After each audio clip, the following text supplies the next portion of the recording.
Yo, what is good, YouTube? Welcome back to another JC2K video. In today's video, we're going to be ranking every single brand new torpedo card from worst to best here in NBA 2K25 MyTEAM. We got 26 cards to rank today. I am including So-An. I haven't been including the exchange rewards, but I'm going to this week just because he's a good card and I think he's worth talking about, and maybe I should just include them in general, but this week I definitely am going to. So before we hop into it, if you haven't already, make sure you hit that subscribe button. I'll be pushed towards the 40,000 subscriber mark on the channel. I upload every single day, multiple videos a day. Would really appreciate it if y'all do subscribe. And without further ado, let's hop right into it. In my opinion, the worst card in today's drop is Ralph Sampson. He's 44 speed, can't really shoot. He's just not a card that I would recommend using. Even at 7'4", at this point, there are enough bigs that can do enough to stop him with his size, and he does nothing else on the court besides be tall. His jumper is atrocious, which takes away any shooting ability you could hope for, even with a 58 3 ball. That's a bad base, bad upper on normal. It is just a terrible shot. He does nothing of value besides be tall, and that to me at this point in the year is not really worth anything at all. So puts him at number 26. Number 25 is going to be Sebastian Telfair, who is at least fast, but he can't dunk, and he's only 6 foot tall, and he's a bad defender. Now, he does have a good jump shot, or a decent jump shot. Rust base is not that bad. Going drag upper is nice, and it is on quick. Unfortunately for him, that and Pro 2 Fade is about the only thing he's got. He's 6 foot tall. His SIGs are not great. He is just not a card that I personally would recommend. Another pretty bad card here at number 25. Number 24 is going to be Smush Parker, who is, I mean, he's 6'4", I guess, a point guard, 6'10" wingspan, but problem with him, not an elite shooter. Good slasher, but not a great defender, not bad.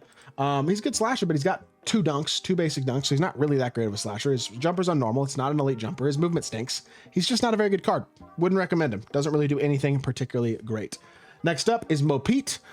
Great shooter, not great at anything else. He's not good defensively. He's not good athlete. He's just a good shooter. His jumper is actually nice, especially for only a normal timing release, but not enough by itself to make him a valuable card. Next up is going to be, who is going to be next up on this list? Rick Fox.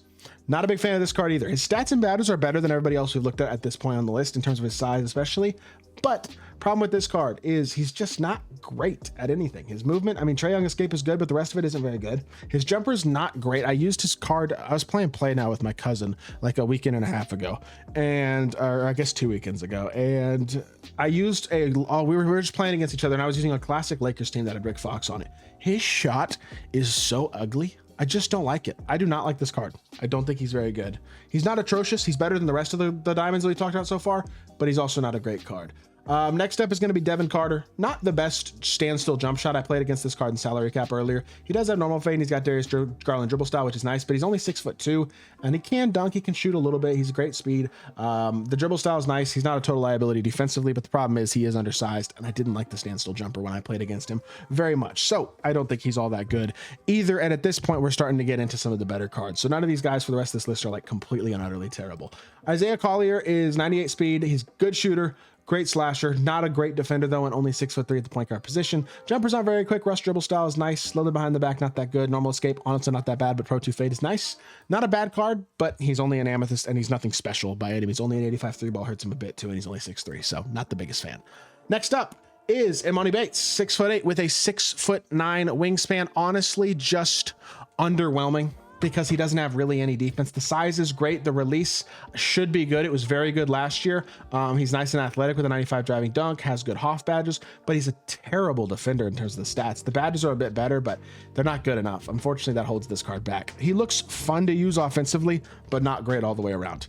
Terrence Shannon Jr. is next up. Great speed, good shooter, great slasher, solid defender.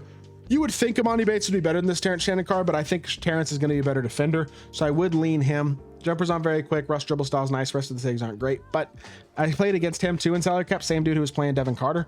Not terrible, honestly. Not amazing, but not terrible. Pretty solid budget shooting guard option. Next up is Nikola Jovic, who is 6'10" with a 7 foot wingspan, 86 speed, 88 3, 85 standing and driving. Defensively, nice and well rounded. Has Hoff paint patrol and rebound chaser as well, which is pretty useful at the 4. I think he's decent. Jumper's on very quick. Now, do I have any idea if his jumper's good or not? No. A couple of these cards who I haven't used their jumpers yet, I don't really know. It could be, if it's a trash jumper, he could be a few spots lower. If it's a really good jumper, he could be a few spots higher. So you got to keep that in mind as I go along and rank these lists. And then the guy that I think is probably the best Amethyst, honestly, it's between him and Jovic. I think you could really go either way with these two cards. It's Cody Williams and Jovic. 94 speed, great defender with 90 plus across the board in terms of the stats. He's 85 driving dunk, 84 three ball, 6'7" shooting guard with a 7'1" wingspan. I mean, he's got good size, he's fast, he's great defensive card, and he looks like a decent shooter and slasher as well. Jumpers on very quick, D-book dribble style. Looks to be, at least in my opinion, probably the best of the Amethysts, but again, it is close between him and a couple of these other cards. Next up is our first pink diamond, Robert Pack, 6'2" with a 6'5" wingspan. He's fast, he's a good shooter, he's a great slasher, and he's a solid perimeter defender, but again, undersized, only 6'2". Number two, he's just not great of it as a shooter. Like Gary Trent Jr.'s base is not a base that I like all that much. Delano Bit and Upper is actually pretty good, so that'll help a bit with the mediocre base, but as a whole, at the same time, I still think he's kind of just like, meh. He's not a special card by any means. You know what I mean? Undersized, stats and badges look good, but lack of size and a not elite jump shot are enough to make a card not great, in my personal humble opinion. Next up, we are going to go with, I gotta find my spot on my list again, Shaedon Sharpe. This card also doesn't look amazing for a pink diamond. I mean, 6'5", 6'9" wingspan. He's a little undersized at shooting guard. Great shooter, great slasher, great speed, but not an elite defender. And jumper, I don't think is all that great. I remember using, I feel like I used his Emerald card for something this year, and I just didn't love the jumper. Jalen Green's dribble style is nice. Jimmy Butler's escape is nice. AI's behind the back, not so nice, but he's a decent looking card. Like, I'm not going to sit here and say he looks terrible. I just don't think he's going to be great by any means. So again, not a card that I personally get particularly excited about, basically, is what I will say about Shaedon Sharpe. Next up is going to be another pink diamond. Actually, no, Galaxy Opal. I'm sorry. In Michael Red. This card's not very good. He's just, look, his stats and badges are awesome. You look at this card on paper, you go, he's a great shooter, he's a great slasher, he's fast, he's a great defender, and like, look, he's gonna be a fine defender, he's gonna be a good slasher, although only having gold posterizer is annoying. 99 three ball is great, but his jumper's ugly. MJ upper is bad. It's just not a good jumper, even on very quick. Jalen Green dribble style is nice, but the rest of his sigs aren't particularly good. And the honest truth is, you just look at this card, it's like, yeah. Bad jump shot, kills a card shooting guard position, number one, but then he's got no real movement to go with it as well. It's like, just pretty mid, honestly. Not a card that I'm a big fan of. The final diamond on this list is Larry Nance, easily the best diamond. He's several spots above any of the other diamonds, and he's actually a decent card. He's a great slasher and a great defender. He's got a very nice size, small forward position, as well as a 6'10" dude with a 7'1" wingspan. And honestly, even on normal, the jumper's not a completely awful shot. It's not great, but it really isn't bad either. I like this card. I think he's legitimately usable. I'm not saying he's great, but I think he's pretty good, and I think he deserves a spot decently high on this list. I feel like this is the right spot for him, in all honesty. Next up is Pink Diamond Jeremy Sochan, who is basically budget Magic. He's just slower than Magic. He's an inch shorter.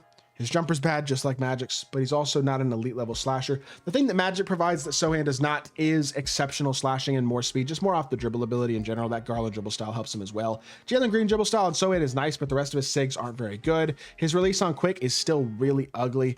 He's not a card that I like adore. I don't think he's really all that. I mean, he's budget Magic, but he certainly isn't Magic, is what I will say.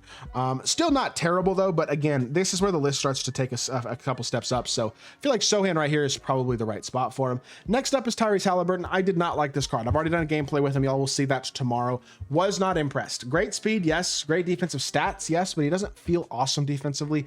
His athleticism is good, but not incredible. And I mean, as a shooter, 97 three ball with a bunch of great shooting badges is nice. But the problem is you can have all the shooting play and playmaking badges in the world, but I just think, I don't know, his fade sucks. His release is mid. D-book dribble style, De'Aaron escape is good, but his behind the back is pretty yikes. Like, it's just not, I don't know. He's not impressive. He's just not impressive to me at all. I'm not saying he's terrible, but he's not great either. Like, I think he's towards the bottom of the top tier cards anyway. Next up is Reggie Lewis.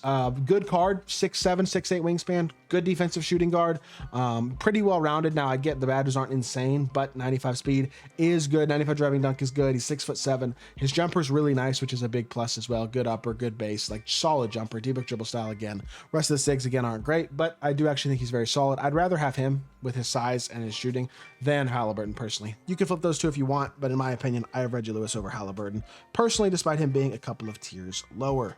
Next up, Domantas Sabonis. Pretty good card.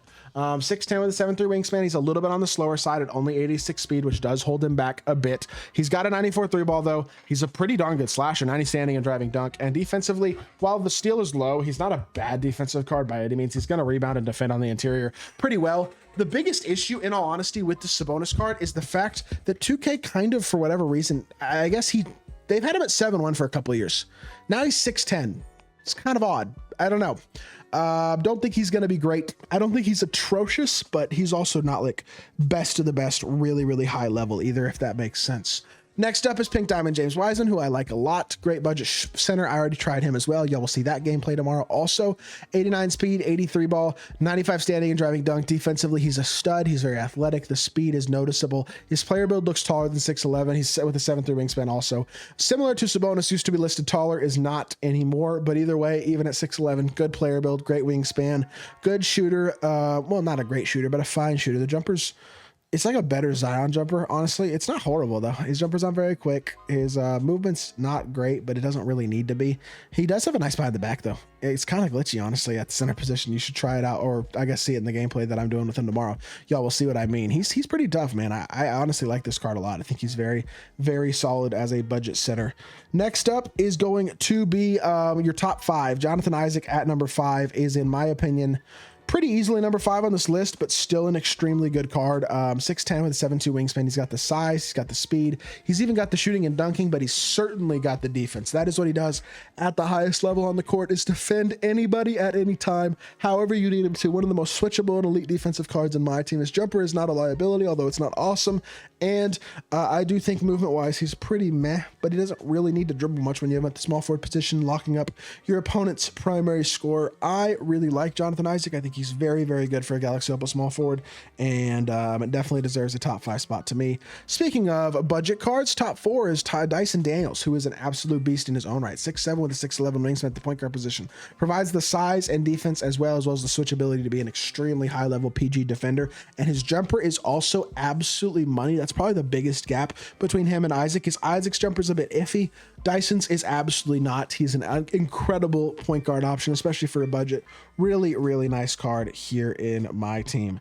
Next up is going to be Dark Matter Josh Smith. This card is awesome. I think he's the 3rd best card in the set, but I think he's also way better than every other card we've looked at so far. As good as the other cards in this drop are, Josh Smith is a different level. He just plain and simple is 96 speed, 97 agility, 98 vert, 92 3 ball, 98 driving dunk. Defensively, he is awesome. I love this card. I think he is extremely elite, and I mean extremely. Jumper is really, really good. 2K changed his jump shot. He's got drum and bass Marcus Morris to upper. It's a very fast jumper. He's got arguably the best fade in the game at Pro 2. He's got a great dribble style with Russ. Now, the rest of his SIGs aren't great. Kyrie Escape isn't awesome. Levine behind the back isn't awesome, but you can kind of live without those at the 3, like I was talking about with Jonathan Isaac. And he's an extremely elite slasher with a great dribble style and extremely elite shooting ability. Not to mention, he's one of the best defensive wings in all of my team. 6'9", big player build, good wingspan, and every defensive Hoff except for pick dodger. I mean, the card is absolutely juiced to the gills. He is so good, and with the new jump shot they gave him, this is the best Josh Smith card we've gotten in a long time in my team, maybe ever. He's absolutely incredible. Kawhi Leonard, another incredible card at number 2, 6'7" with a 7'3" wingspan, just like Josh Smith. I think he and Josh Smith are honestly both probably the best Dark Matters at their positions, like the best non-100 overall cards at their positions in my team. Kawhi at shooting guard is just, he gives you everything you're looking for. He gives you slashing, he gives you shooting, he gives you playmaking even with good SIGs, and he gives you, of course, just like Josh Smith, elite level defense. What I love about this card is that he's got a good dribble style, good escape, good behind the back. His other card with the release on normal was a lot more limited as a shot creator. Very quick release makes this card a lot more able to shot create, especially with an improved dribble style as well. His fade going right is elite, going left not quite so good. That's the one area where Josh Smith does probably have an edge on him, and honestly Smith's release might even be a little bit quicker. But the thing that I love about this Kawhi card that I think makes him so good, in all honesty, is the fact that he is so versatile. His ability to do everything on the court, the playmaking he provides, I just think he's so good. He's extremely expensive, and understandably so. 2nd best card in the drop. I will still say the best guard in the drop is Devin Booker, 2nd best point guard in the game. Honestly, to be fair, I think Kawhi's the 2nd best shooting guard in the game too. If you wanted to say Kawhi's better than Booker from today's drop, I wouldn't be mad at you. The thing that makes Booker so good, He's basically perfect, obviously, as 100 overall is stat and badge wise. His jumper is incredible, on very quick. His fade is incredible. Again, it's going to be on very quick as well. Dribble style is Darius Garland. Rest of his SIGs aren't great. I will say that. Not a great escape, not a great behind the back. You know who else doesn't have a great escape or behind the back? Luka Doncic, who was already the second best point guard in the game, even without elite level animations. D-Book has that elite dribble style. He's got that elite fade. While I think MJ's probably better, D-Book is close, and he is the second best shooting guard or point guard in the game. No doubt about it. Awesome card. He, Kawhi, and Josh Smith are very clearly the three best cards in this drop. It is not close. They are awesome, awesome options. So with that being said, that's going to do it for today's video. I hope y'all did enjoy. If you did, make sure you hit that like button, leave a comment, and subscribe. I'll be back with more 2K content very, very soon, and I appreciate y'all. Peace.